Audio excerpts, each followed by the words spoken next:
عورتوں کا دماغ کون چلاتا ہے؟ تو سنو۔ شادی ہال میں داخل ہوتے ہی میں ایک ٹیبل پر بیٹھ گیا۔ دروازے بند اور ہال میں لوگوں کے ہجوم سے گرمی محسوس ہو رہی تھی اور میرے سر پر گرم ٹوپی کی وجہ سے سر میں خارش ہونے لگی، تو میں نے ٹوپی اتار کر سائڈ پر رکھ دی اور خارش کرنے لگ گیا۔ اب میرے پچھلے ٹیبل پر بیٹھی خواتین جو کافی دیر سے چغل خوری میں مصروف تھیں، میری ٹنڈ دیکھتے ہی ان میں سے ایک کہنے لگی، اتنی سردی میں ٹنڈ کروانے کی کیا سوجی تھی اس کو بھلا؟ دوسری بولی، کوئی نیا فیشن آیا ہوگا۔ تیسری بولی، آج کل کی نوجوان نسل بھی اس کالے منہ والے جو ہنی سنگھ کی کاپی کرتے ہیں، اپنے دین سے تو کوئی سروکار ہی نہیں ان کو۔ یہ سب ماں باپ کا قصور ہے جو اپنے بچوں پر توجہ نہیں دیتے۔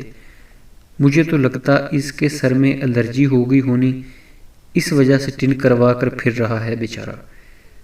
اب ان کی باتیں مجھ سے برداشت نہیں ہو رہی تھیں، تو میں نے پیچھے کو مڑتے ہوئے کہا، آپ نے کبھی سعودی عرب کا نام سنا ہے؟ وہی جہاں آپ سب کا ہیڈ ماسٹر شیطان رہتا ہے، جس کو ہر سال حج کے دنوں میں حاجی کنکریاں مارتے ہیں، وہی جو آپ کے دماغ میں بیٹھا ہوا ہے اور آپ کو سب رشتہ داروں کی چغلیاں کرنے کے بعد مجھ پر لیکچر دینے پر اکسا رہا ہے۔ میں اسی ملک میں گیا تھا اور عمرہ کرنے کے بعد ٹنڈ کروائی ہے۔